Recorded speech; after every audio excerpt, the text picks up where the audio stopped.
শুনেন আমার বাবা, ভালো খাসিয়তের মানুষ ভালো ভালো কাজ করে, আর বদ খাসিয়তের মানুষ বদ বদ কাজ করে। তো মুমিন বান্দা তো মুমিন ইমানি কাজ করবে, ভালো খাসিয়তের কাজ করবে। রাহমাতুল লিল আলামিন নবী আমার বলে, একটা মুমিন বান্দার যখন মরণের সময় অতিবাহিত হয় অথবা মরণের সময় চলে আসে, আমার আল্লাহ তাআলা লামকানের মধ্যে একটা গাছ লাগাইছেন, যে গাছটার নাম হলো সাদরাতুল ইয়াকিন গাছ। ওই সাদরাতুল ইয়াকিন গাছ কোন মুহাক্কিক আলেম বলে গাছটার নাম তওবা। ওই গাছের মধ্যে ততগুলা পাতা আছে, দুনিয়াতে আল্লাহর যতগুলা বান্দা আছে প্রত্যেকটা পাতায় পাতায় বান্দাদের হায়াত লিপিবদ্ধ করা আছে। ওই গাছের পাতাটা যখন জোরে পড়ে যায়, আমার আল্লাহ তাআলা আজরাইলকে বান্দার সামনে পাঠায়। বান্দা তার ঘরের মধ্যে তার মাকামের মধ্যে থাকে। ওই বান্দা যখন তার মাকামে থাকে, আজরাইল তার সামনে আইসা যখন দাঁড়ায়া যায়, সর্বপ্রথম আজরাইল আলাইহিস সালাতু ওয়াস সালাম একটা মুমিন, একটা নেককার, একটা সলে, একটা নামাজি, একটা মুত্তাকি বান্দার সর্বপ্রথম বুকের মধ্যে হাতটা রাখে রূহটা নেওয়ার জন্য। এমন টাইমে দুইজন রহমতের ফেরেশতা বাধা প্রদান করে, রে আজরাইল, এই বান্দার রূহ তুমি বুক দিয়ে নিতে পারবা না। বলে কেন গো? বলে বান্দার বুকের মধ্যে আল্লাহ নবীর ভালোবাসা আছে, আল্লাহ নবীর মুহাব্বত আছে, আল্লাহ নবীর প্রেম আছে, এই জন্য বান্দার বুক দিয়ে রূহ কবজ করা যাবে না। চলে যাবে, যখন চলে যাবে আমার আল্লাহ তাআলা হুকুম করবে, রে আজরাইল, তুমি কেন বান্দার রূহ কবজ করো নাই? আল্লাহ দুইজন ফেরেশতা মুমিন বান্দার পক্ষ থেকে বাধা দিছে, এই জন্য মুমিন বান্দার রূহটা কবজ করি নাই। রে আজরাইল, আমার স্পেশাল চারজন ফেরেশতার মধ্যে তুমি একজন। আমি যখন আদম বানাই নাই, বানানোর আগে যখন মাটির জন্য আমি ফেরেশতা জিবরাইল রে দুনিয়াতে পাঠাইলাম, জিবরাইল মায়া কইরা দুনিয়া থেকে মাটি আনেন নাই। মিকাইল ফেরেশতারে পাঠাইলাম, মিকাইল ফেরেশতা মাটি আনেন নাই। আজরাইল শোনো, ইসরাফিল ফেরেশতারে পাঠাইলাম, ইসরাফিল ফেরেশতা মাটি আনে নাই, মায়া লাগছে। তোমারে যখন পাঠাইলাম, তুমি একটা খাবলা দিয়া একটা কোরের সাথে তুমি ডাইরেক্ট 40 মণ মাটি নিয়ে আসছো দুনিয়াতে। আজরাইল, আমি আল্লাহ তাআলা তখনই বলেছিলাম তুমি বান্দার রূহ কবজ করবা। তোমার নাম ছিল আজরাইল, আমি তখন তোমার নাম রাখছি মালাকুল মাউত, মানে মৃত্যুর ফেরেশতা। তুমি মানুষের রূহ কবজ করবা, কিন্তু তুমি দি মুমিনের রূহ কবজ করতে দেয়া আটকে গেলা, মুমিনের রূহটা কবজ করতে পারলা না। আজরাইল বলবে, আল্লাহ, মুমিনের রূহ কেমন করে কবজ করব? মুমিনের ইমানের এমন পাওয়ার, ইমানের এমন জোর আছে, ওই জোরের কারণে তার রূহটা কবজ করা যায় না। আইরে আমারে দেবিদ্দারের রসুলপুর মধ্যপাড়া দৌলত ফকির বাড়ি প্রাঙ্গণে এই জান্নাতের বাগানে যারা যারা বসে রইল, শুনো, অন্তরের কানটা লাগে শুনো। এই রসুলপুর মধ্যপাড়া দৌলত ফকির বাড়ি যুব সংগঠনের বাইরা যে মাহফিলটা সাজাইছে, শুধু তোমাদের মাঝে ইমানের নূর, ইমানের প্রজ্বলিত আলোটারে প্রজ্বলিত করার জন্য আজকের মাহফিলটা সাজাইছে। আমার বয়ানটা শোনার পর যদি তোমার ভিতরের নূরটাকে জাগ্রত না করতে পারো, মরার সময় কষ্ট পাইবা, প্রস্রাব পায়খানা করবা, কান্নাকাটি করবা, মরার সময় আঘাত পাইবা, জিহ্বায় কামড় দিবা, আজরাইলের ভয়ঙ্কর চেহারা দেখবা। এই মরণের কষ্ট তুমি সহ্য করতে পারবা না, পারবা না, পারবা না। মরণের সময় তোমার বড় কষ্ট হবে। দামি বাড়ি পড়ে থাকবে, দামি গাড়ি পড়ে থাকবে, সম্পদ পড়ে থাকবে, জায়গা জমি পড়ে থাকবে, সুন্দরী তোমার নারী পড়ে থাকবে, সন্তান সন্ততি পড়ে থাকবে, কেউ তোমার কবরের জন্য তোমার সঙ্গী সাথী হবে না। মুসলমান শোনো, অন্তরের কানটা লাগায় শোনো, অন্তরের কানটা লাগে শোনো। নবী আমার শিখায়, উম্মত, ও উম্মত, আজরাইল কি আমার আল্লাহ তাআলা দ্বিতীয়বার আবার পাঠাইবো। আজরাইল আলাইহিস সালাতু ওয়াস সালাম বান্দাটার সামনে আইসা ওই বান্দার সর্বপ্রথমের পরে 2 নাম্বার বিবৎসিকার নূর বান্দার নুরানি চেহারার মধ্যে, সুন্দর চেহারার মধ্যে হামলা করব রূহ নেওয়ার জন্য। 2টা ফেরেশতা ওই বান্দার কপালের সামনে দাঁড়ায়া বাধা প্রদান করে বেরে। আজরাইল এই বান্দার রূহ তুমি কবজ করতে পারবা না। বলে কেন পারবো না? আরে বাবা ইমানদার ইমানদার যে বলো, ইমানের পরে আমলেরও একটা দাম আছে। ওই 2টা রূহরে 2টা ফেরেশতা ডাক দিয়ে বলবে রে আজরাইল এই বান্দার রূহ তুমি কপাল দিয়ে নিতে পারবা না, কারণ বান্দা নামাজি হওয়ার কারণে মসজিদের মধ্যে যাইয়া সিজদায় অবনত হইয়া আমার মালিকের কদমের মধ্যে সুবহান রাব্বিয়াল আলা বলছে।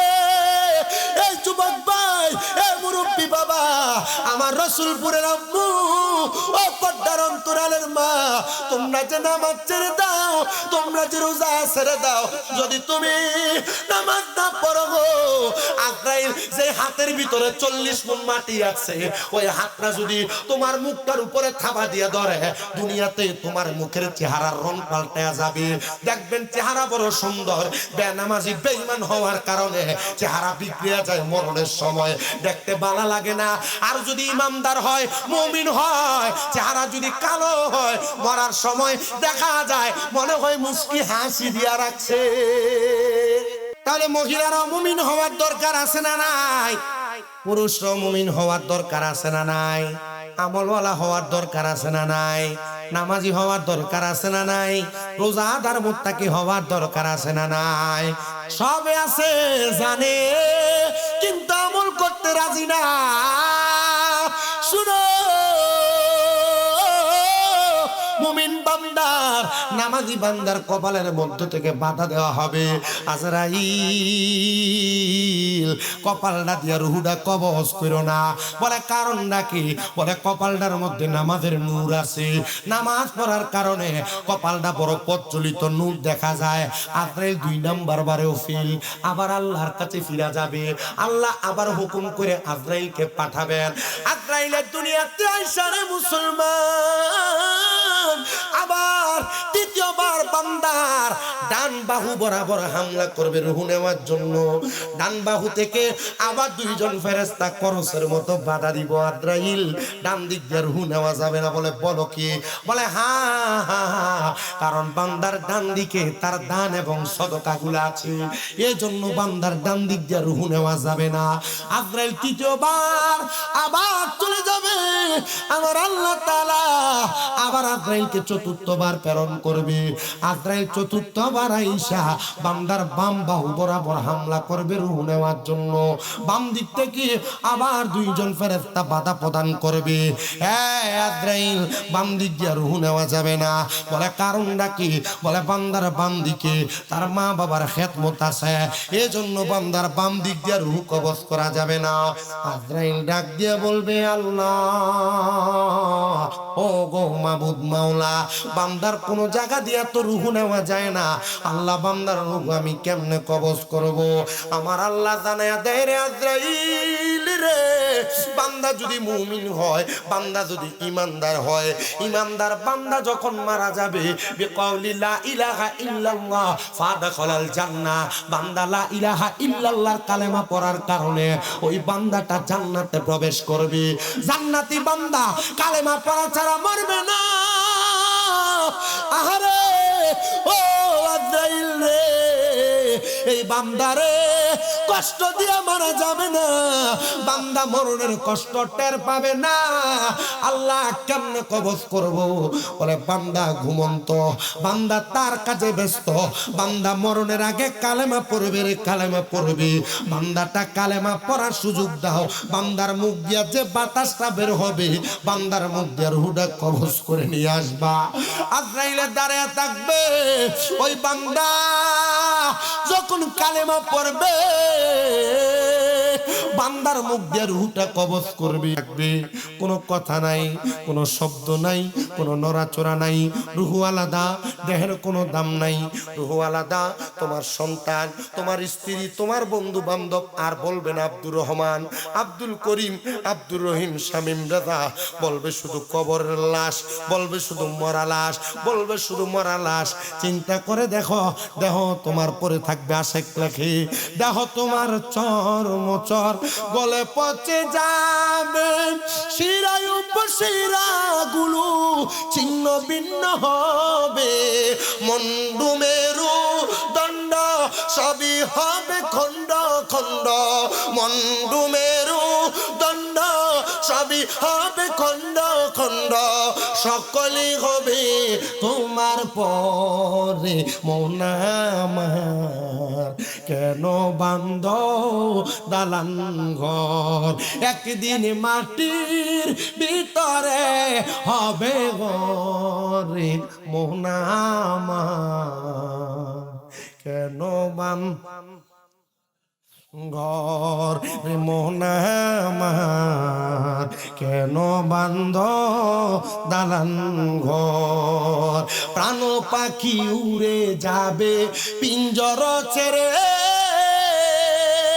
ধরা দমে সবই রবে, তুমি যাবে চলে, বন্ধু বান্ধব যত মাতা পিতা তাহারা সুত, বন্ধু বান্ধব যত মাতা পিতা তাহারা সুত, সকলে হবে তোমার পর। রে মন আমার কেন বান্ধ দালান ঘর, একদিন মাটির ভিতরে হবে ঘরে। মন আমার কেন বান্ধ দালান ঘর, রে মন আমার কেন বান্ধ দালান ঘর। এ আমার দেবিদ্বারের রসুলপুরের বাবারে শুনো, তোমার লাশটা যখন পরে থাকবে, মানুষ তোমার লাশ নিয়ে বড় টানাটানি করা শুরু করে দিবে, তোমার লাশটারে গোসল দিবে, তোমার লাশটারে কাপড় পরাইবে, তোমার লাশটার জন্য জানাজা রেডি করবে, তোমার লাশটারে মাটির কবরে শোয়াইবে, তোমার লাশটারে মাটির কবরে শোয়া, তোমার আত্মীয় স্বজন বন্ধু বান্ধব সব চলে যাবে, কিন্তু তোমার রুহটা তো আজরাইলের হাতে। যদি তুমি মুমিন হও, যদি তুমি নামাজি হও, যদি তুমি মুত্তাকি হও, তাইলে ওই লাশটার রুহটা যখন আজরাইলের হাতে থাকবে, আমাদেরকে যখন কুমিল্লা আলিয়া মাদ্রাসায় বুখারীর দরস দেওয়া হয়, আমাদের ওস্তাদ আল্লামা আব্দুর রাজ্জাক মাদ্দাজিল্লাহুল আলী হুজুর কেবলা আমাদেরকে দরসের সময় বলে, বাবা মুমিন বান্দার রুহটা আজরাইলের হাতের মধ্যে থাকবে না। আমরা দেশে এক জাতের মাছ আছে, বাইং মাছ, যেটা হাতে ধরলে পেছলা পেছলা জায়গা, ওই পিছলা মাছটার মতো ইমানদারের রুহটা আজরাইলের হাত থেকে পিছলা পুরা যাবে, আজরাইলে রাখতে পারবে না। আজরাইল বলবে, ওগো মনিব মাওলা, ও আল্লাহ, তোমার বান্দার রুহ তো রাখতে পারি না, আল্লাহ তোমার বান্দার রুহটা কি করব? আল্লাহ তাআলা যাহাবি ওয়াল ফিদ্দাতি, স্বর্ণ রূপার দুইটা পেয়ালা নিয়ে আসবে, ওই পেয়ালাগুলা ফেরেশতা আজরাইল আলাইহিস সালাতু ওয়াস সালাম বান্দার রুহটা রাখবে, রুহ সেই জায়গার মধ্যে থাকবে না, রুহটা সেই জায়গার মধ্যে থাকবে না। আল্লাহ গো, রুহটারে কি করব? এমন টাইমে মুমিন বান্দার রুহ আজরাইলকে ডাক দিয়ে বলবে, রে আজরাইল, তুমি আমারে তো আস্তে আস্তে কই লইয়া যাও, তুমি যদি জানতা আমার আল্লাহ তাআলা আমি মুমিন বান্দার জন্য কত মহামূল্যবান পুরস্কার রেডি করে রাখছে, এত আস্তে নিতা না, আরো তাড়াতাড়ি নিয়ে যাইতা। ও আল্লাহ, কি মূল্যবান পুরস্কার রেডি করে রাখছে। আল্লাহ কোরআনুল কারীমের মধ্যে ওয়াজ করে, জাযাউহুম ইনদা রাব্বিহিম জান্নাতু আদনিন তাজরি মিন তাহতিহাল আনহার, আল আনহারু খালিদিনা ফিহা আবাদা, রাদিয়াল্লাহু আনহুম ওয়া রাদু আন, যালিকা লিমান খাশিয়া রাব্বাহ। জবান খুলে উচ্চ কণ্ঠে জোরে জোরে কন্যা আল্লাহু আকবার।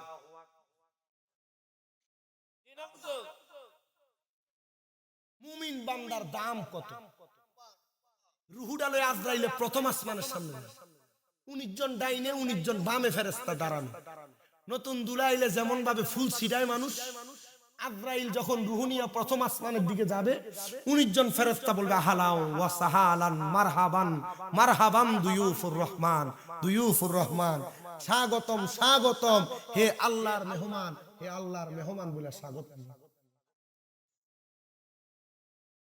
মুমিনের কত দাম, নামাজের কত দাম, রোজাদারের কত দাম, পর্দাশীল মহিলা স্বামীর আদেশ পালন করা মহিলার কত দাম।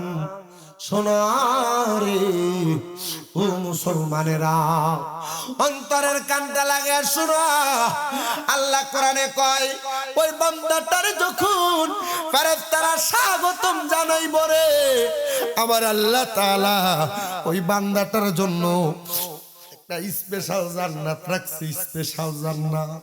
আল্লাহ কোন স্পেশাল জান্নাত রাখছো? আল্লাহ কয় আমার পক্ষ থেকে পুরস্কার হলো জাযাউহুম ইনদা রাব্বিহিম, আমার পক্ষ থেকে পুরস্কার জান্নাতু আদিন। ওই পুরস্কারের নাম হলো জান্নাতুল আদন। যদি মুমিন হও, যদি আমলওয়ালা হও, একটা মহামূল্যবান পুরস্কার দিবে, সেটার নাম জান্নাতুল আদন। ও বাবা, এই যে সামনে রমজান মাস আসতেছে, রমজান মাসে যারা রোজা রাখবে রে, রোজা রাখবে, আমার আল্লাহ তাআলা তারা তো একটা স্পেশাল পুরস্কার দিবে। এই রমজানের সাওম আদায়কারী, রোজা আদায়কারী, সিয়াম পালনকারী রোজাদারেরা, তোমরা যারা আল্লাহরে ভয় কইরা সামনে দামি দামি খানা থাকার সত্ত্বেও খানাগুলা খাও না, আমার আল্লাহ তাআলা তোমাদের জন্য একটা জান্নাত রেডি করে রাখছে। ওই জান্নাতের দরজাটার নাম হলো রাইয়ান। ওই রাইয়ান নামক জান্নাতের দরজা দিয়া আমার আল্লাহ তাআলা রোজাদারদেরকে ডেকে ডেকে নিয়ে যাবে। ফেরেশতারা বলবে এরা কারা গো?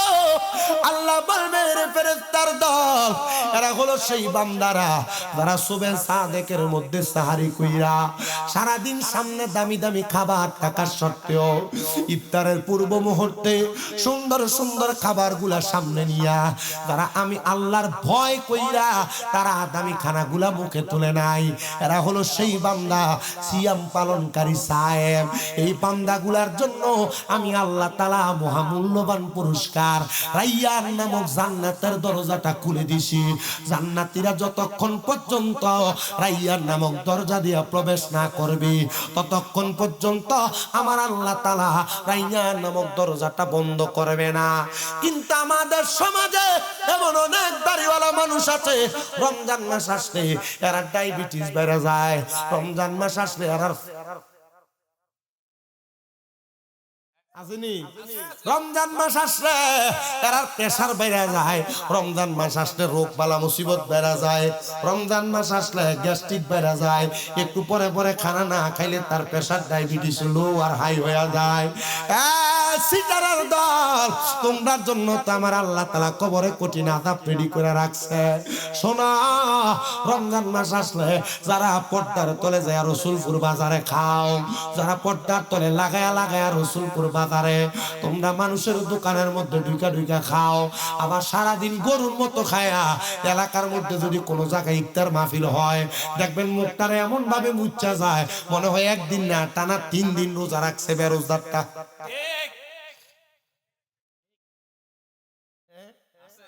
বেশি আছে আমনে কোন লাগবে এটা বুঝি আমি। এরার লাগা রোজাদার ইফতার পায় না, গাও দিয়ে এমন ধাক্কা মারে রোজাদার, এটাতে রোজা আছে বোঝা যায় না, মনে হয় একটা কোরবানির বেরেশ গরু ছিটতে গেছে গা। আপনারা কোন ইফতার মাহফিলের ভিতরে এমন ধাক্কা ধাক্কি করেন না, পাবলিকও আছে না নাই? মুসলমান কেন ধাক্কা ধাক্কি করবা? আমি রমজান মাস যেহেতু সামনে আপনাদের কাছে কয়েকটা ফজিলতের কথা বইলা দিই, বললে আপনারা খুশি হবেন। তবে মুমিন বান্দা মুত্তাকি বান্দার জান্নাতের কথা বইলেন না। জান্নাতের নাম হলো জান্নাতুল আদন। জোরে কোন নাম মারহাবা। ইফতারের সময় ধাক্কা ধাক্কি করার সময় না, ইফতার নিয়ে মারামারি করার সময় না, ইফতার নিয়ে ঠেলাঠেলি করার সময় না। ইফতার হলো আল্লাহর আল্লাহর সঙ্গে বান্দার কথা বলার সময় আল্লাহর সঙ্গে বান্দা দুইটা সময় কথা বলে। এর মধ্যে এক নাম্বার হলো বান্দা যখন ইফতার সামনে নিয়ে বসে ওই সময় বান্দা আল্লাহর সঙ্গে কথা বলে। আল্লাহর নবী বলেন ইফতার করার পূর্ব মুহূর্তে তোমরা তোমাদের সামনে ইফতার গুলা নিয়া 30 দিন 30টা দোয়া করবা। যে সময় যে দোয়া করবা আল্লাহ তাআলা তোমাদের দোয়াগুলা কবুল করবে। ইফতারের পূর্ব মুহূর্তে ইফতার সামনে নিয়ে দোয়া করলে আল্লাহর নবী এটাও শিখিয়ে দেয় ইফতার রোজাদার ব্যক্তিগুলা ইফতার সামনে নিয়ে প্রথম রোজার দিন যেন সে তার নিজের জন্য কিছু চায়, দ্বিতীয় রোজার সময় সে যেন তার পরিবার মা বাবার জন্য চায়, তৃতীয় রোজার ইফতারের সময় সে যেন তার আত্মীয় স্বজন বংশের মানুষ প্রতিবেশীর মানুষ মহল্লার মানুষ দেশের মানুষের জন্য চায়।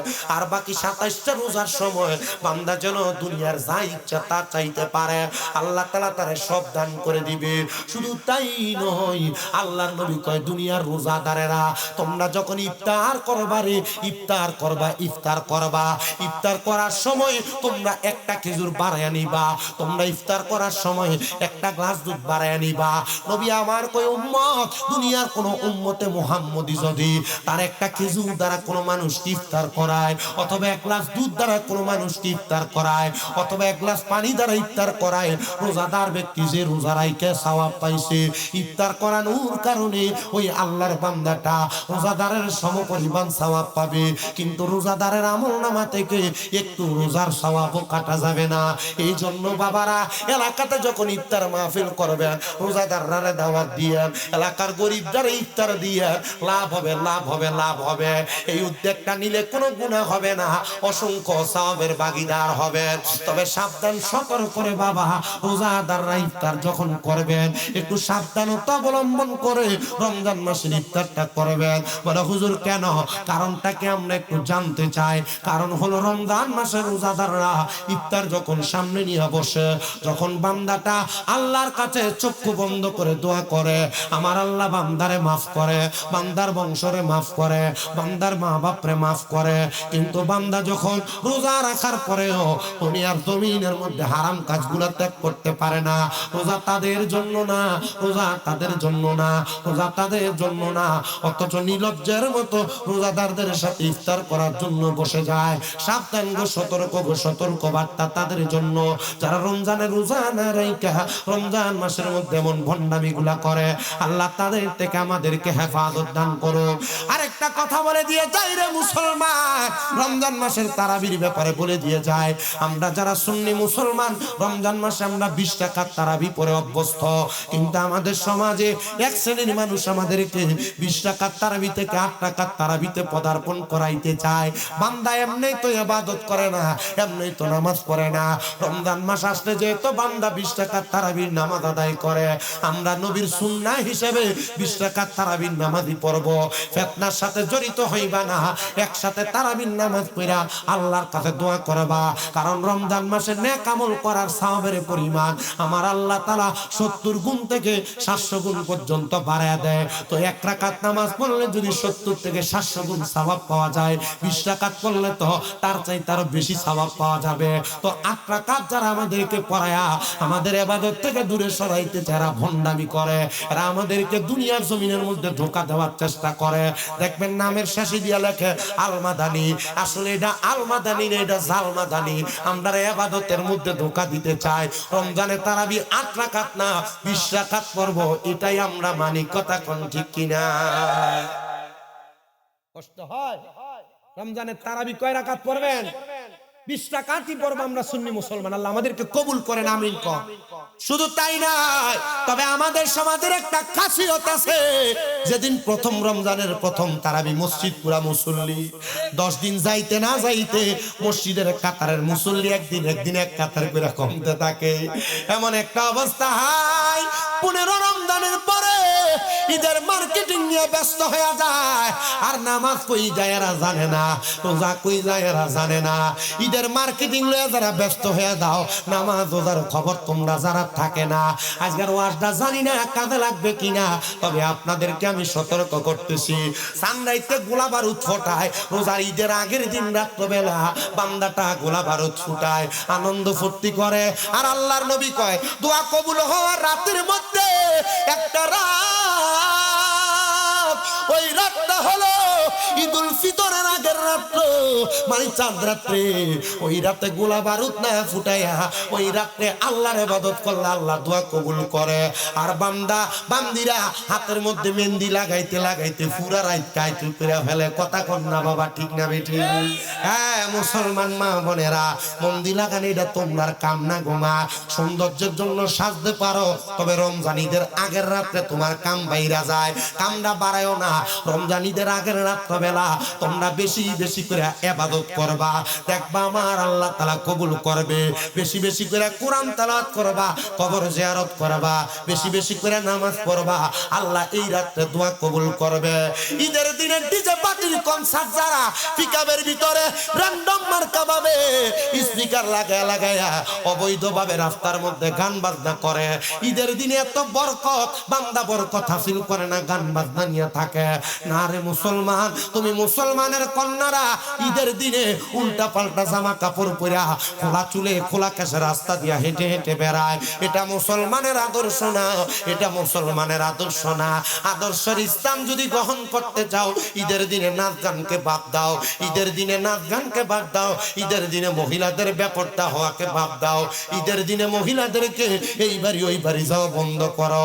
তাহলেই না তোমার আদর্শ, তাহলেই না তুমি রোজাদার। তবে আল্লাহর নবী কয় ঈদের নামাজ পড়ার জন্য রোজাদার যেমন কাপড় কিনে, বেরোজদারটা 4টা কাপড় বাড়াইয়া কিনে। কথা কন না বাবা, ঠিক কিনা? ঈদের নামাজে যখন আপনাদের কি কষ্ট হইতেছে কোনো ওয়াজ? আমার কিন্তু লাইন কিন্তু ওই জায়গা জান্নাতুল আদন, আদন জান্নাতুল ওই জায়গায় ওয়াজ। শুধু আমি আপনাদের গাতার্থে ওয়াজগুলো বলতেছি, এটা বললে আপনারা উপকৃত হবেন। সোশ্যাল মিডিয়া যারা শুনতেছে শুনবে, ভবিষ্যতে এদের উপকৃত হবে। ঈদ যখন আসে দেখবেন ঈদের সময় রোজাদার যদি একটা জামা, হ্যাঁ ঈদের জামা কাপড় কিনা লইয়া কোনো টেনশন নাই, কিন্তু বেরোজদার যেটা এটা খাইয়া না খাইয়া, আমি তো দেখি কুমিল্লা কান্দির ভাট থাকলে দেখি যে বিরিয়াতি রাস্তার ভিতর খারাইয়া ডক ডক ডক ডক কইরা, এর কাছে রোজানা দামি না, মার্কেটটা করা দামি হয়ে গেছে। রমজান মাস আসে, যারা রোজা না রাইখা মার্কেটিং করা নিয়ে ব্যস্ত থাকে, রমজান মাস আসলে যারা মার্কেটিং নিয়ে ব্যস্ত থাকে, শোনো মুসলমান ইমানদার, শোনো নবীর উম্মতের দলেরা, আমি তোমাদের কাছে একটাই আবদার করি, একটাই আবদার করি। দুনিয়ার জমিনের মধ্যে থাকা অবস্থায় যারা যারা দুনিয়ার জমিনের মধ্যে রমজান মাসে রোজা না রাইখা ঈদগাহের মধ্যে যায়, আল্লাহর নবী রাহমাতুল লিল আলামিন নবী আমার বলে, উম্মত তোমরা শোনো শোনো শোনো শোনো শোনো, তারা যেন ঈদের নামাজের ঈদগার কাছে দিও না আসে। নবী গো কেন গো? বলে তারা রোজা রাখে নাই, তারা ঈদের নামাজে কেন আসবে? কারণ আমার আল্লাহ তাআলা ঈদের নামাজের মধ্যে রোজাদারদেরকে দেখে দেখে পুরস্কার বন্টন করবে। জোরে জোরে বলেন না সুবহানাল্লাহ। জান্নাতুল আদন রেডি করে রাখছে মুমিনের জন্য, নামাজীর জন্য, মুত্তাকির জন্য, রোজাদারের জন্য, পর্দাশীল নারীর জন্য, বেপরদা নারীর জন্য না, নামাজীদের জন্য আমার আল্লাহ তাআলা জান্নাতুল আদন রেডি করে রাখছে। ইয়া রাসূলুল্লাহ, নবী গো, ও মায়ার নবীজি, আপনি বলেন না ওই জান্নাতুল আদনটা দেখতে কত সুন্দর? আমার নবী কয় তাজরি মিন তাহতিহাল আনহার, ওই জান্নাত এত সুন্দর, ওই জান্নাতের নিচে দিয়ে একটা নদী প্রবাহিত হয়। ও মায়ার নবী গো, ওই জান্নাতের নদীটা কেমন গো নদী? আমার নবী তো ঘোষণাই করেছেন যে মাসটার নাম হলো বর্তমান রজব মাস। এই রজব মাসের নামে নামে আল্লাহ তাআলা জান্নাতের নদীর নাম রাখছে রজব নদী। ওই রজব নদীর মধ্যে দুনিয়ার কোন এক প্রকার পানি প্রবাহিত করে নাই আমার আল্লাহ। রজব নদীটার মধ্যে 4 প্রকার পানি রাখছে, 4 প্রকার পানি। 1 নাম্বার পানির নাম হলো কাউসারের পানি। নবী গো, সেই পানি কারা পান করবে? কয় আল্লাহ এবং রাসূলের প্রতি যারা ঈমান আনবে। 2 নাম্বার সারাবান তাহুরা, পবিত্র পানি। নবী গো, এই পানি কারা পান করবে? বলে দুনিয়াতে যারা কোনোদিন নেশা দ্রব্য পান করে নাই, তারা ওই সারাবান তাহুরা পান করবে। 3 নাম্বার নবীজি রাহমাতুল লিল আলামিন নবী বলেন আরেকটা পানির পানির নাম হলো জান্নাতের লাবান। নবী গো জান্নাতের লাবান কারা পান করবে? নবী আমার বলে যারা কখনো দুনিয়াতে পরের হক মেরে মেরে খায় নাই। এমন অনেক মানুষ আছে যারা ভাই ভাতিজার জমি দখল করে খায়, মা বাপ মরে যাওয়ার পরে কইনের হক বুঝে দেয় না, বড় ভাই মরে যাওয়ার পরে ভাই ভাতিজার জমি দখল করে খায়। এমন অনেক মুরব্বী আছে ক্ষেতের গালা কাঁচাইতে কাঁচাইতে একাই তেলাইয়ের হাতের বান বানাইছে। আল্লাহর নবী কয় তারা জান্নাতের দুধ পান করতে পারবে না। জান্নাতের দুধ তারা পান করবে তারা কোনোদিন পরের হক মেরে মেরে খায় নাই। আর এক প্রকার পানি আছে জান্নাতের মধু। ও নবী গো জান্নাতের মধু কারা পান করবে? আমার নবী কয় যারা কখনো মিথ্যা কথা বলে নাই এবং যারা কখনো জবান দ্বারা ফায়সা কথা গালিগালাজ করে নাই, তারাই জান্নাতের মধু পান করবে।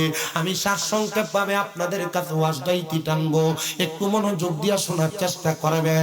রাহমাতুল লিল আলামিন নবী বলেন উম্মত, ও উম্মতের দলেরা, ওই জান্নাতের মধ্যে এত আরাম, এত মর্যাদা, এত সম্মান, এত ইজ্জত। শুধু ইজ্জত না, সাহাবাই কারাম বলে নবী গো ওই জান্নাতে কারা কারা থাকবে?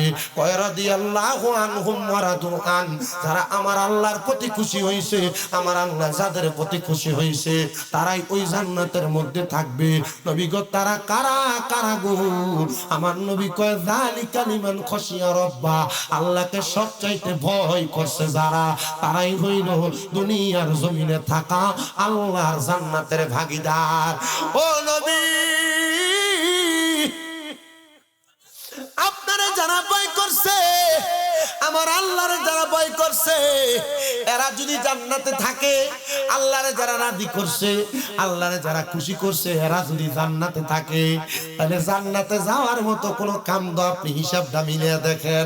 আপনার কোনো কাম দিয়ে আপনি আল্লাহরে খুশি করতে পারেন নাই, নামাজ ঠিক মতো পড়েন নাই, মা বাবার খেদমত ঠিক মতো করেন নাই। আমি রসুলপুরে আসার সাথে সাথে তিনজন আমারে বাতখানার ঘরে বিচার দিছে, হুজুর আমাদের এলাকায় এমন কটা বাপ ফলাফান আছে যারা তারার মা বাপরে বাদ দেয় না, মা বাপরে মারে, মা বাপরে ধমক দেয়, মা বাবার সাথে অসদাচরণ করে। তোর কপাল বন্ধ, তোর জীবন বৃথা। তুই যেই সন্তান মা বাপরে বাদ দেস না, মা বাপরে খাওয়াস না, মা বাপরে পড়াস না, মা বাপরে মারস, মা বাপরে ধমক দেস, তোর জীবনের কোনো দাম নাই। কারণ আল্লাহর নবী কয় সাখাতুর রাব্বি ফি সাখাতিল ওয়ালিদাইন, মা বাপরে যে অসন্তুষ্ট করে কষ্ট দেয় সে যেন আমি আল্লাহরে কষ্ট দেয়। ও সন্তান, যদি তোমরা তোমাদের মা বাপরে কষ্ট দিয়া থাকো, বাতনা দিয়া থাকো, মা বাপরে আঘাত দিয়া থাকো, দমক দিয়া থাকো, মাইরা থাকো, বউয়ের কথা শুই না মা বাপের সাথে অসদাচরণ কইরা থাকো, দে তোর পাও আমার সামনে দে, আমি আমার জিহ্বা দিয়া তোর পাওটা পরিষ্কার করে দিব। তবু আদা করবি, এখান থেকে বাড়িতে যা তোর মার পাওটার মধ্যে ধরবি, আব্বার পাওটাতে ধরবি, আব্বা আম্মার পায়ে দইরা বলবি মা আল্লাহর রাস্তায় আমি সন্তানকে মাফ করে দেন। যতক্ষণ পর্যন্ত তোমার মা বাপ তোমার বলছে মাফ করে দিছি, ততক্ষণ পর্যন্ত তুমি তোমার মা বাবার পৌঁছাইও না। বলে হুজুর কেন গো?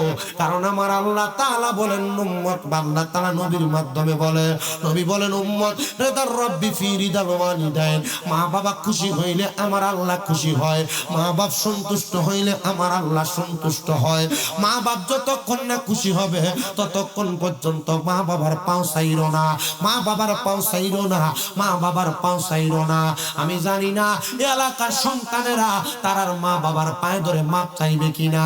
আমার দিকে তাকাও, আমার বয়স একবারে কম, মাত্র কুমিল্লা আলিয়া মাদ্রাসায় কামেল হাদিস কামেল ফিকাতে আমি ফাইনাল পরীক্ষা দিয়া টাইটেল শেষ করব।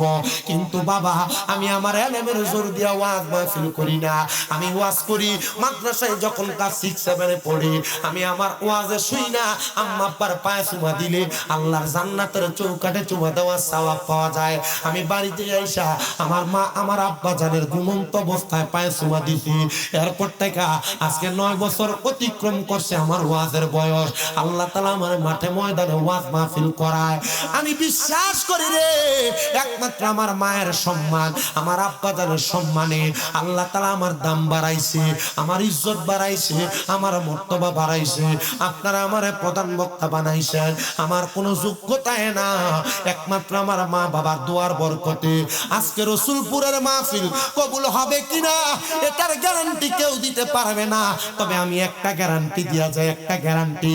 যদি শোনো রসুলপুরের দোকানে বৈশা বৈশা কোন মুরব্বী বাবা বলে, হ্যাঁ আমার সন্তান শামীম দাদার ওয়াজ শুইনা বাড়িতে আইসা আমার পায়ে ধরে মাপ চাইছে, মনে করবা মাহফিল আল্লাহর দরবারে কবুল হয়ে গেছে।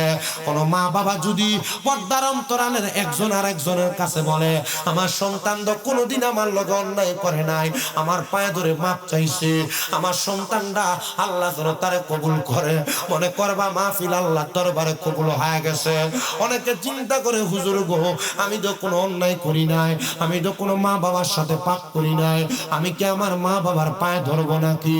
আরে শুধু ধরবা না, মাঝে মাঝে সুযোগ পাইলে আম্মা আব্বার পায়ের মধ্যে চুমা খাইবা, চুমা। এ সন্তান, হে রসুলপুরের বাবা, হে রসুলপুরের পর্দার অন্তরালের মা, অনেকে হয়তো চিন্তা করে, হুজুর আমি তো ঈদের সময় আমার মা বাবার পাশে সালামি তো করি না, আমি মা বাবার পায়ে চুমা খাইব কেমনে? এ সন্তান, তোমার দাম কমবে না, ইজ্জত কমবে না, সম্মান কমবে না। দেখবা আমার আল্লাহ তাআলা মা বাবার কদমের কাছে ছোট হওয়ার কারণে আমার আল্লাহ তোমার দাম বাড়াইয়া দিবে, ইজ্জত বাড়াইয়া দিবে, সম্মান বাড়াইয়া দিবে। রে সন্তানের দলেরা, আমি তোমাদের কাছে আবদার করি রে, মা বাবার পায়ের কাছে ছোট হইবা, দেখবা দুনিয়ার সব জায়গার মধ্যে তুমি বড় হইয়া যাইবা। মা বাবার কাছে যেই সন্তান নত হইতে পারে, ওই সন্তান বড় হইতে আর কোনো দেরি লাগে না, দেরি লাগে না, দেরি লাগে না।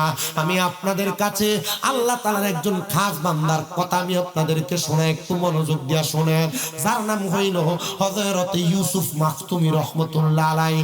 হযরত ইউসুফ রহমাতুল্লাহ আলাইহি বলেন, এ জগতের মানুষ, আমারে মাখতুম এলাকায় শাম দেশের পশ্চিম অঞ্চলে এলাকার মানুষ এলাকার সবচাইতে পতিত যশা আলেম হিসেবে জানে, আমারে বড় মাকবুল হুজুর হিসেবে জানে। কিন্তু আমি কেমনে মাকবুল হইছি জানো রে? বলে কেমনে গো? হযরত ইউসুফ আপনি মাকবুল আল্লাহর ওলি হইছেন। হযরত ইউসুফ বলে, অন্য কোনো কারণে না, অন্য কোনো কারণে না, আমি মাকবুল ওলি হয়েছি একমাত্র আমার মা আমার আব্বা জানের নূরানি সোহবতের কারণে। হযরতে আবু ইউসুফ, তুমি বলো কেমনে গো তুমি তোমার মা বাবার দোয়ার বরকতে এত বড় ওলি হইছো? যুবক ভাই, ছোট ছোট মাসুম বাচ্চা যারা তোমরা শুনতেছো, তোমরা অনেকেই আছো মা বাপ তোমাদেরকে কোনো কাজের কথা বললে ফাটতাম না বলে তোমরা ফালাইয়া দাও। তোমরা অনেকেই আছো দুনিয়ার জমিনের মধ্যে থাকা অবস্থায় মা বাপ কোনো কাজের কথা বললে, কোনো কিছু আইনা দিতে বললে, কোনো কিছু আগে দিতে বললে তোমরা ফাটতাম না বলে মা বাপরে অবহেলা করো। খোদার কসম করে বলি, এমন কাজ যারা করো তোমার জীবনটা একবারে বিফলে যাবে, এই জীবন দিয়ে কোনো লাভ হবে না। মা বাবার আদেশ যে সন্তান মানে না, মা বাবার কাজের হারা যে সন্তান শোনে না, মা বাবার কাজকে অবজ্ঞা করে ফাটতাম না বলে যে সন্তান অবহেলা করে, ওই সন্তানের জীবনে কোনো সফলতা নাই, সফলতা নাই, সফলতা নাই। হযরত ইউসুফ মাখতুমি রহমাতুল্লাহ আলাইহি বলেন, আমার আম্মা জান ছিলেন একজন মাজুর মানুষ। কি মাজুর মানুষ? মাজুর বোঝেন তো? হাঁটতে চলতে পারেন। আমার নিজের মাসকে 8 মাস শুরু করে মাজুর, আমার নিজের, আমার পিএলআইডি অপারেশন হয়েছে, মেরুদণ্ডের হাড়, হাঁটতে কষ্ট হয়। আমি গতকালকে মাহফিল করে বাড়িতে যাই, আমি আমার নানির বাড়িতে শুয়েছি, কারণ পরীক্ষা দিতে হবে, উঠা যাইতে হবে। আমি পরীক্ষার হল থেকে বাইরে আম্মার লগে যখন কথা গেছে, আমার আম্মা আমারে ফোন দিয়ে কইতেছে, পুত্রে এতদিন তো 8 মাস পর্যন্ত তো লাঠি দিয়ে আসছি, আজকে সকাল থেকে রোদের ভিতরে লাঠি সারা আটটাছে দৌড়াইতেছে। আল্লাহর কসম করে কই, সারা বাংলাদেশে আমার অনেক ভক্ত আছে, আমার বহু বক্তরা আমার আম্মার লাগে কোরআন খতম করছে, আমার বহু বক্তরা আমার মান লাগে তাহাজ্জুদ করছে, আমার বহু বক্তরা আমার মান লাগে রোজা রাখছে, আমার বহু বক্তরা আমার আম্মার লাগে ছাগল কুরবানি দিছে, মাদ্রাসায় দিয়ে আমার আম্মার লাগে দোয়া করেছে। আমার মাঝে হাঁটতে পারে না, আমি ডাক্তারের কাছে বারবার কইছি, পারলে 10-15 লাখ টাকা আমার থেকে নেন, আমার মারে হাঁটার ব্যবস্থা করে দেন। আমার হাত বুলে গেছে, আবার টাকা দিয়ে সব হইল। আমি ওই সময় নিয়ত করছি, আল্লাহ এই টাকাটা যদি ডাক্তারে কইতো দেন, আমি হাঁটাই দিব, দিয়ে দেওয়া লাগতো। এই টাকাটা আমি আলাদা করে রাখলাম, আমার আম্মা যেদিন সুন্দর করে ক্লিয়ার হাঁটতে পারবো লাডি ছাড়া, আমি ওই দিন আমার আম্মারে আর আব্বারে নিয়ে মক্কা মদিনা যাব। আল্লাহর কসম, আমি মক্কা মদিনার সামনে দিয়ে আমার মা বাবার পায়ে চুমা দিব।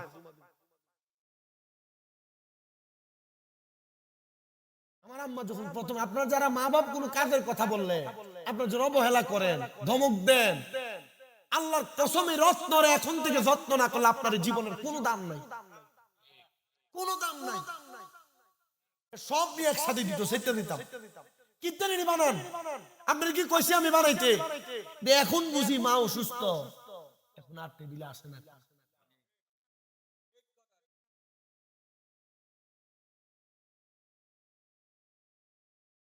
আপনি বউ যে বেডির কথা শুনে আপনি আপনার মার ধমক দেন, বাপরে বুড়া করে ডাক দিয়ে আপনি ঘরটা আলাদা করে দেন, এই বেডি ভাত বেড়ে ফালায় রাখবো, শীতের রাত্রে বেলা গরমও করে দিত। অসুস্থ হয়ে গেল আমার আম্মা, প্রথম 2 মাস তো মিয়া আমার যে খাট, আমার এই খাট আমার খোদার আমি জানি আর আমার মায়ে জানে। প্রথম 2 মাস আমি আমার খাটের 2 মাস 11 দিন আমি আমার খাটে 1 মিনিটের জন্য শুই নাই। আমার মা খাটে, আমি নিচে টাইলসে ঘুমাইছি আমার আম্মার সাথে। 17-18 দিন পরে প্রস্রাব পায়খানা হইছে, নিজে পরিষ্কার করছি, মাস্ক পর্যন্ত লাগাই নাই। মা মনে করবো ফুটের মনে কষ্ট হয়, গন্ধ লাগে, পরে এবারে নিজেই কইছে যে গন্ধ মহকে মাস্ক লাগাইলে তো চলে, এরপরে লাগাইছে। এই হাত দিয়ে মুখোশ করে প্রস্রাব পরিষ্কার করছি। আমার দাম কমে গেছে, ইজ্জত কমে গেছে। 8 লাখ টাকার উপরে খরচ করছি, 8 মাসের উপরে, 8 মাসের ভিতরে খরচ করার পর আপনি মনে করছেন আমার টাকা চলে গেছে। আল্লাহর কসম করে তার ডাবল আল্লাহ তাআলা আমার এই 8 মাসের ভিতরে দিছে। আরে এক মাহফিলে গেছে হাদিয়া, সিলেটের গোলাপগঞ্জে হাদিয়া 50,000। এক বেরি এই না মাহফিল কমিটির চাচি বলে এনে 25,000 হাতে দিছে। হের কি মামি হয় এনে 6,000 টাকা হাতে দিছে। যে মাহফিল করা 1000 দেয়, হের চাচা এনে আরো 1000 দেয়। আমি হিসাব করে দেখছি যে 91,000 টাকা মনে হয় এক মাহফিল থেকে নিয়ে আসছে। এখনো রাত্রে 80-90,000 টাকা লয়ে ঘরে যাওয়া আমার পক্ষে সম্ভব। আল্লাহ আমার সেই তৌফিক, আমার শিক্ষাগত যোগ্যতা দিয়ে দিচ্ছে না, শুধু একমাত্র আমি আমার মা বাপের পায়ের কাছে ছোট হইছি, আল্লাহ দিচ্ছে। আপনারা মা বাপরে ধমক দেন, আমি আমার মারে ধমক দিই। কি লাগে দেই জানেন? আমি আমার ওস্তাদ দিদিকে, হুজুর ওষুধ টাইম মতো খানা দিকে ধমকাই, খানা ঠিক মতো খানা দিকে ধমকাই, ঠিক মতো ব্যায়াম করে না দিকে ধমক দেই, গুণ হইবনি একটু নরম বাবাই দিও।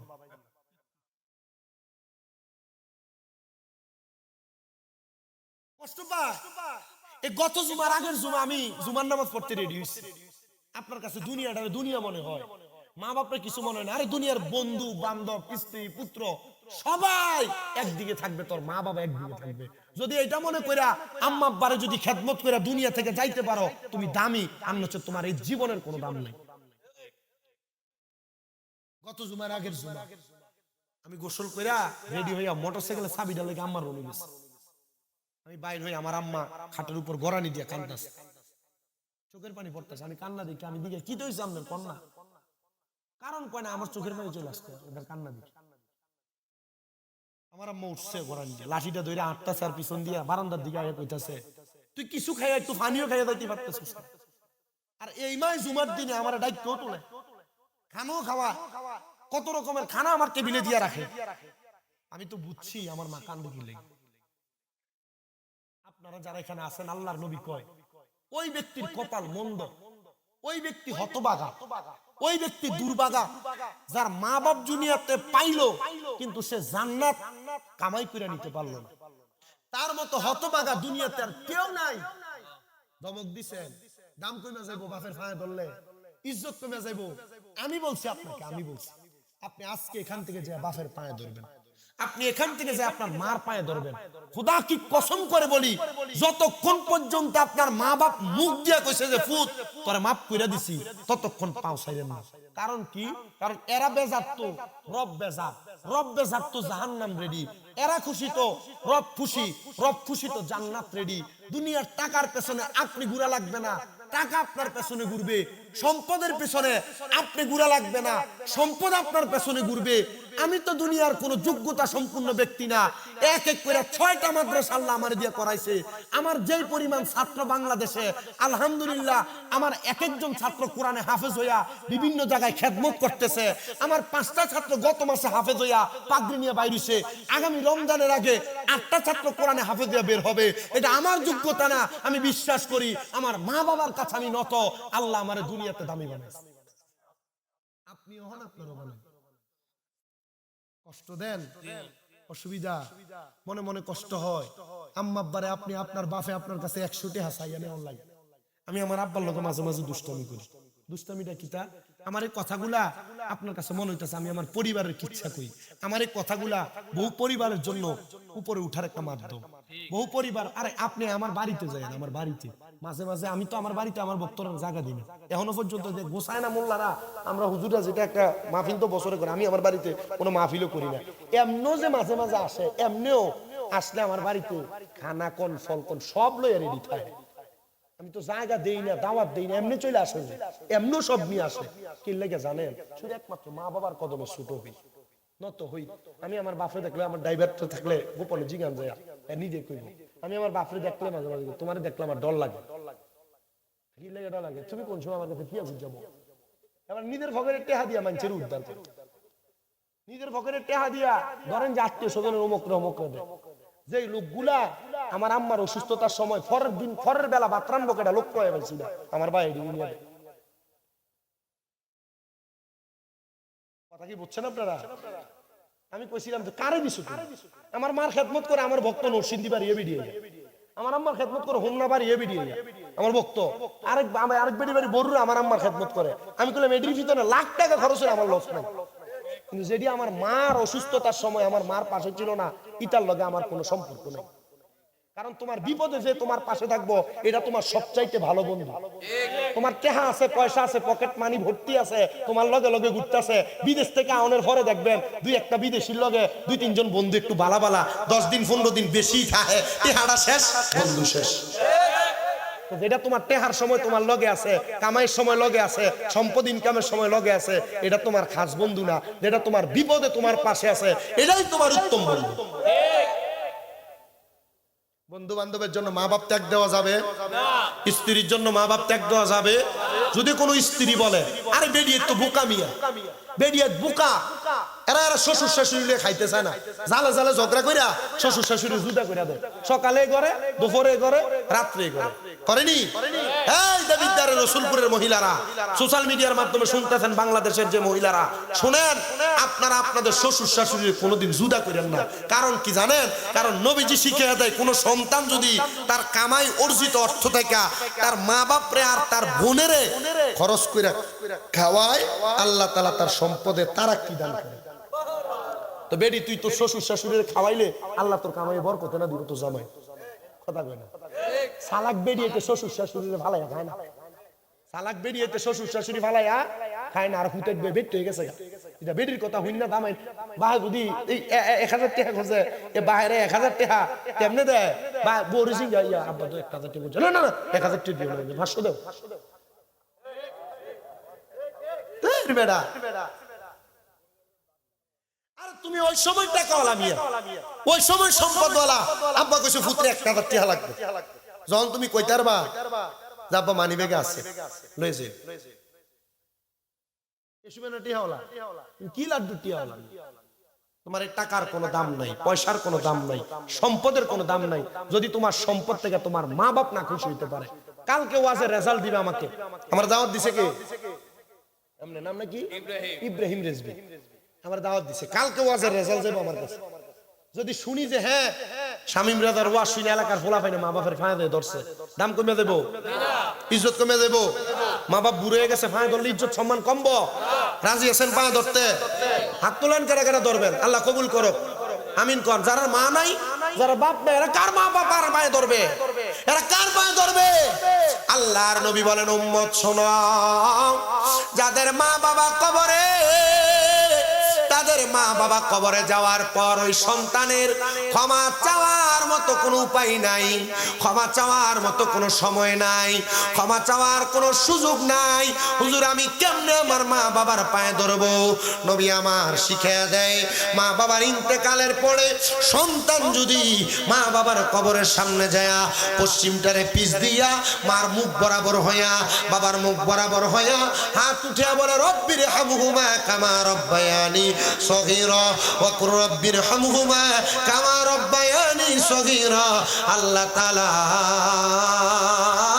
ওই দোয়াটা কইরা চোখের মনি কোঠার মধ্যে একটা মাছের মাথা পরিমাণ পানি ছেড়ে দিয়ে কান্না করলে ওই পানি মাটিতে পড়ার আগে সন্তানের মা বাবার কবরের আযাব মাফ করে দেয়।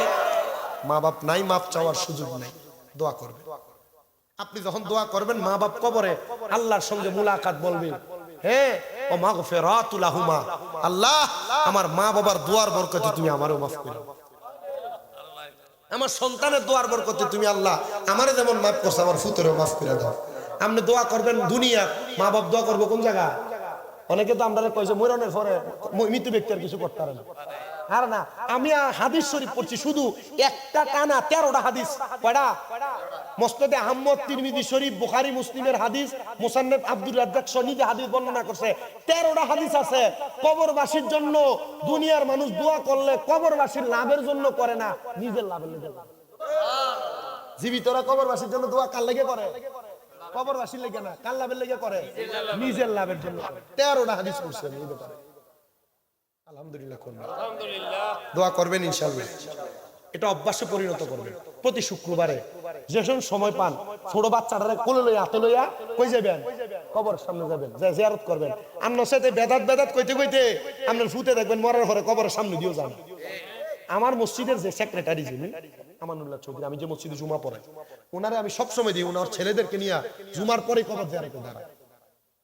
কারণ কি? উনি যদি মরে যায় ওনার ফুতে ওনার কবরের সামনে দিবে, কারণ ওনার ফুতে দেখছে যে তার বাপে তার দাদা দাদির কবর জিয়ারত করছে। আপনারা এগুলা করবেন ইনশাআল্লাহ। আম্মা আব্বার মনে কষ্ট দিবেন, ধমক দিবেন, আর জান্নাতুল আদন পাওয়ার জন্য ইবাদত ঈমান পরিপূর্ণ রাখবেন। আল্লাহ আমাদেরকে কবুল করুন।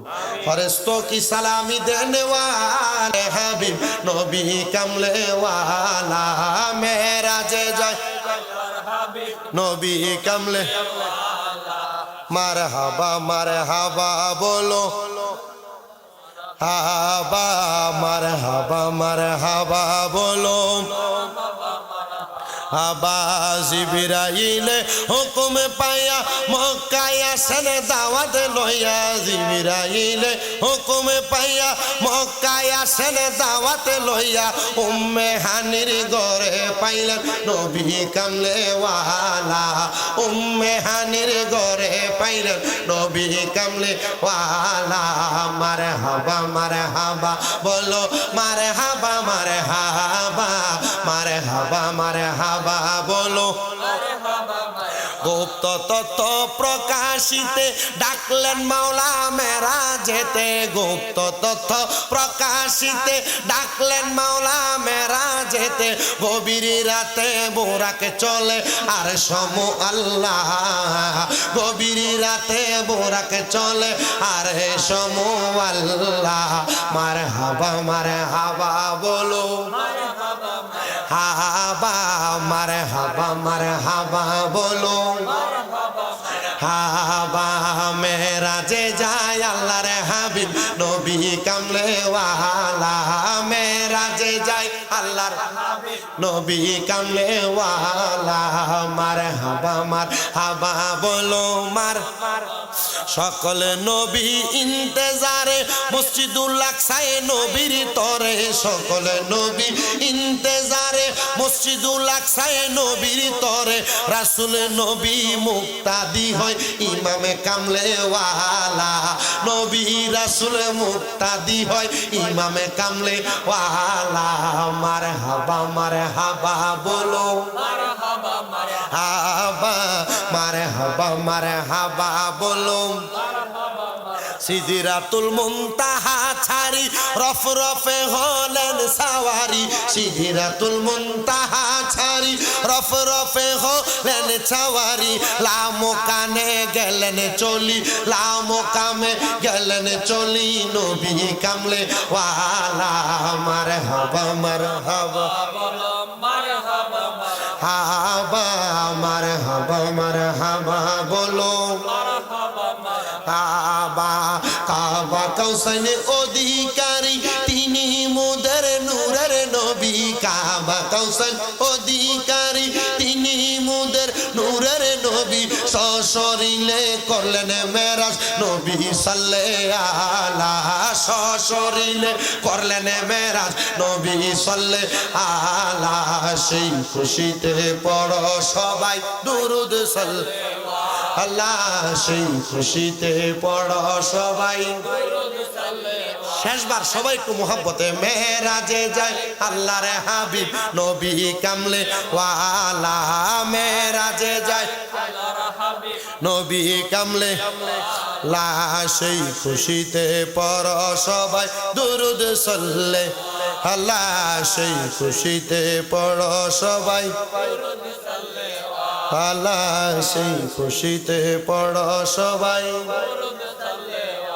এই যে মেরাজের মাস 26শে রজব আমার নবীজি সুবহানাল্লাযী আসরা বিআবদিহি লাইলাম মিনাল মাসজিদিল হারামি ইলাল মাসজিদিল আকসাল্লাযী বারাকনা হাওলাহু লিনুরিয়াহু মিন আয়াতিনা ইন্নাহু হুয়াস সামিউল বাসীর আল্লাহর নবীজির হুজরা মুবারক থেকে মসজিদে হারাম হইয়া মসজিদে আকসা 1200 কিলোমিটার মারহাবা কয় না এই মসজিদে আকসা থেকে মসজিদে হারাম হইয়া বাইতুল মামুর হইয়া সপ্তম আসমান পাড়ি দিয়া লামকানে আল্লাহর বাড়িতে গেছেন আমাদের জন্য 5 ওয়াক্ত নামাজ আনছে যে 5 ওয়াক্ত পড়লে 50 ওয়াক্তের সওয়াব পাওয়া যায় এই মেরাজের রাতে নফল ইবাদত করলে আমরা দেশের বহুত মৌলভী সাহেবরা যেতে পারে মসজিদে বহুত জায়গার ভিতরে মেরাজের রাতে নামাজ নাই মেরাজের কোনো রোজা নাই ইটা কইয়া মসজিদে তালা দেলা আসেনি এমন হুজুররা শবে মেরাজের নামাজ নাই শবে মেরাজে কি আমরা নামাজের ফরজ কই নাকি আমরা ওয়াজিব কই আমরা শবে মেরাজে যে নামাজ পড়া হয় এটা নফল নামাজ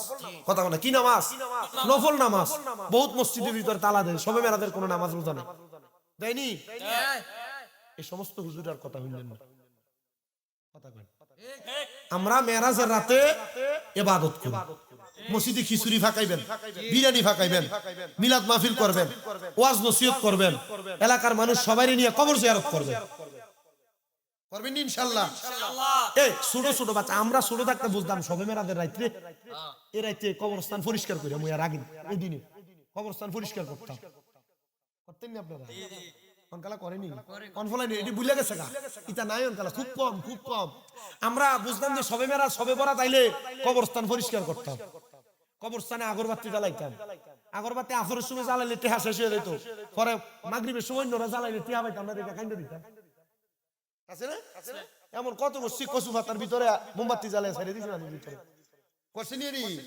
এখন এগুলা নাই আরে এইটা বুঝতে মানুষ শবে মেরাজের রাতে নফল নামাজ আছে এটি পড়ব বলে হুজুর শবে মেরাজের রাতে নামাজ করতে গা নবীজি যখন উম্মে হানির ঘর থেকে মসজিদে হারামে গেছেন উম্মে হানির ঘরে 2 রাকাত নামাজ পড়ছেন মসজিদে হারামে যায় নবীজি 2 রাকাত নামাজ পড়ছে মসজিদে হারাম থেকে মসজিদে আকসা যায় সব নবী রাসূলরা 2 রাকাত নামাজ পড়ছে বাইতুল মামুন মসজিদ ফেরেশতারা যে মসজিদে ইবাদত করে ফেরেশতাদের কিবলা ওইখানে যায় নবী 2 রাকাত নামাজ পড়ছে কয় রাকাত হইছে 8 রাকাত কয় রাকাত হইছে এই রমকার কাটা রেজি গেবা তো নবী তো মেরাজের রাতে এই নামাজ দি পড়ছে এটি কি নামাজ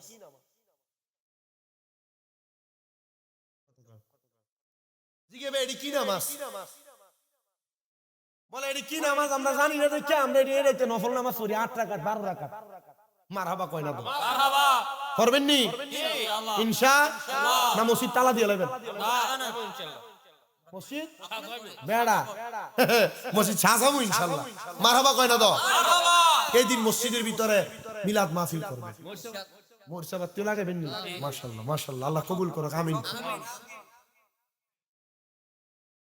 সবাই একবার সূরা ফাতিহা 3 বার সূরা ইখলাস লানাকুনান্না মিনাল খাসিরিন মাবুদু ও দয়াল আল্লাহ আপনি কি আসমানে না জমিনে না পাহাড়ে না দরিয়ায় গত জীবনে আপনার কত তালাশ করলাম, সন্ধান পাইলাম না। আল্লাহ বহু সন্ধানের পরে আল্লাহ এই কুমিল্লা জেলার অন্তর্গত দেবিদ্বার থানাধীন রসুলপুর মধ্যপাড়া দৌলত ফকির বাড়ি প্রাঙ্গণে হযরত বড় পীর শেখ সৈয়দ আব্দুল কাদের জিলানী রাদিয়াল্লাহু তাআলা আনহু জামানার মুজাদ্দেদ হাদিয়ে দ্বীন মহিউস সুন্নাহ পীরে কামেল শের গাজী শের মিল্লাত আকবর আলী রেজভী সুন্নি আল কাদেরিউ শহীদ হযরতুল আল্লামা সদরুল আমিন রেজভী এর স্মরণে কবরবাসী রুহের মাগফিরাত কামনায় ৯তম সুন্নি মুহা সম্মেলন সাজাইয়া এই এলাকার আলেম সমাজ, দাড়ি পাকা মুরব্বী বাবারা, যুবক নওজোয়ান ভাইয়েরা, ছোট ছোট মাসুম বাচ্চা, পর্দার অন্তরালের আমার মা বোনেরা, আল্লাহ সোশ্যাল মিডিয়ার মাধ্যমে দেখনেওয়ালা দেশ বিদেশের ভাই বাবারা, মা বোনেরা, আল্লাহ প্রত্যেকের দোয়া তোমার দরবারে কবুল আর মঞ্জুর কইরা নাও মাবুদ। ও দয়াল আল্লাহ, ফরিয়াদ তোমার দরবারে ঘুমনি, আমরা গুনাহগারের আঘাত বাড়াইছি, আমরার গুনার দিকে তাকাইলে আমরার বড় ভয় লাগে, না জানি কোন দিন জানি গুনার কারণে আজরাইলের হাতে ধরা ফিরা যাই। ওই কঠিন মুসিবতটাই আসার আগে গো আল্লাহ, আমরার জীবনের গুনাহ মাফ কইরা আমরার বেগুনাহ মাসুম বান্দা বানায়া দাও মাবুদ।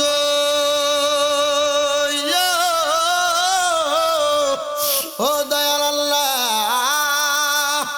আজকের মুনাজাতে কে জানি হাত বাড়াইছে, কার জানি জগতের মধ্যে আব্বা নাই, যে বাবা রিক্সা চালায়া মাটি কাইটা মাথার গাম পায়ে ফালায়া পরের বাড়িতে বদলার কাজ কইরা সন্তানরে মানুষের মতো মানুষ করার জন্য আব্বা রক্তরে পানি বানাইছে, এমন আব্বা তাদের কবরে গো আল্লাহ আব্বার কবর জান্নাতের বাগান বানায়া দাও আল্লাহ।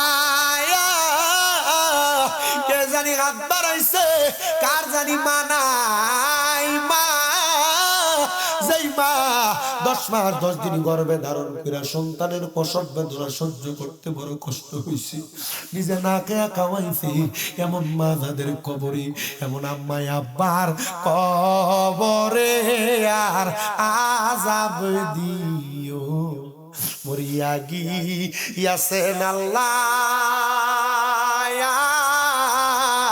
ওই আল্লাহ যারার মা বাপ মাফ করিয়া দেন না গো আল্লাহ কবর। আকাশেতে চন্দ্র সূর্য আল্লাহ উঠে বারে বার, কবর দেশে যারার গো মা বাপ ফিরিল না আর। আল্লাহ যাদের মা বাবা কবরে, আম্মা আব্বার কবর জান্নাতের বাগান বানিয়ে দাও, যাদের মা বাবা বেঁচে আছে হায়াতে তৈবা নসিব করে দাও, যাদের মা বাবা অসুস্থ পরিপূর্ণ সুস্থ করে দাও, আমার মা অসুস্থ তুমি আমার মারে সুস্থ করে দাও মাবুদ। আজকের মাহফিলে যারা টাকা দিয়া, পয়সা দিয়া, শ্রম দিয়া, বুদ্ধি দিয়া, পরামর্শ দিয়া, মাইক দিয়া, লাইট দিয়া, প্যান্ডেল দিয়া, মিডিয়ার ভাই সহ আমার সম্মানিত শ্রোতা মণ্ডলী, পুরুষেরা, পর্দারালের মা বোনেরা, দেশ বিদেশের আমার প্রবাসী ভাই বাবারা, আল্লাহ প্রত্যেকের তুমি কবুল আর মঞ্জুর কইরা নাও। তাবারুকের জন্য যারা সামান দিছে তারা কবুল কইরা নাও আল্লাহ। রসুলপুর মধ্যপাড়া দৌলত ফকির বাড়ি যুব সংগঠন সহ এই সংগঠনের মধ্যে যারা আছে অংশীদারিত্ব, আল্লাহ প্রত্যেককে তুমি কবুল মঞ্জুর করে নাও। আমার অনেক প্রবাসী ভাইরা বিদেশ থেকে দোয়া চায়, আল্লাহ আমার প্রবাসীদের খাস দোয়াগুলো কবুল মঞ্জুর করো। প্রবাসীদের কামাই রিজিকে বরকত দাও, প্রবাসীদের হায়াত রিজিকে বরকত দাও আল্লাহ। অনেক প্রবাসীদের কামানে কামার ব্যবস্থা করে দাও, অনেক প্রবাসীদের কাজকর্ম নাই কাজকর্মের ব্যবস্থা করে দাও আল্লাহ। অনেক প্রবাসীরা অসুস্থ অবস্থায় বিদেশের বাড়িতে মা বাবারা কষ্ট করে আল্লাহ, তাদের মনের নেক নেক আশাগুলা তুমি পূরণ করে দাও। এই মাহফিল 12তম 9তম মাহফিল কিয়ামত পর্যন্ত কবুল করে নাও আল্লাহ। বিশেষ করে ফরিয়াদ তোমার দরবারে গো মুনিব মাওলা, অনেকে অসুস্থ শেফা দান করো। আমার আব্বা জান সহ অনেকে কিছু হাদিয়া প্রদান করেছে, আমার আব্বা জান হজে যাওয়ার জন্য নিয়ত করেছে, দোয়া চাইছে আল্লাহ, ওনার হজের সফর তুমি কবুল করে নাও। আমার মুরব্বী আব্বা, মা বাপ, দাদা দাদির জন্য দোয়া চাইছে, কবুল করো। একজন মহিলা মা, ওনার বোন অসুস্থ, দোয়া চাইছে, ওনার শেফা দান করো। আমার ভাইজানও দোয়া চাইছে, এমন ভাবে আরেক ভাই তার দাদা দাদি নানা নানি খালামণি মা বাবার জন্য দোয়া চাই। আল্লাহ প্রত্যেকের খাস দোয়াগুলো কবুল করে নাও, আমাদের প্রত্যেকের মনের নেক নেক আশাগুলো তুমি পূরণ করে দাও। আল্লাহ মরণ দিবা দুঃখ নাই, তবে বেঈমান বানায়া মরণ দিও না। মরণের আগে বারবার মক্কা মদিনা তাওয়াফ জিয়ারত নসিব করায়া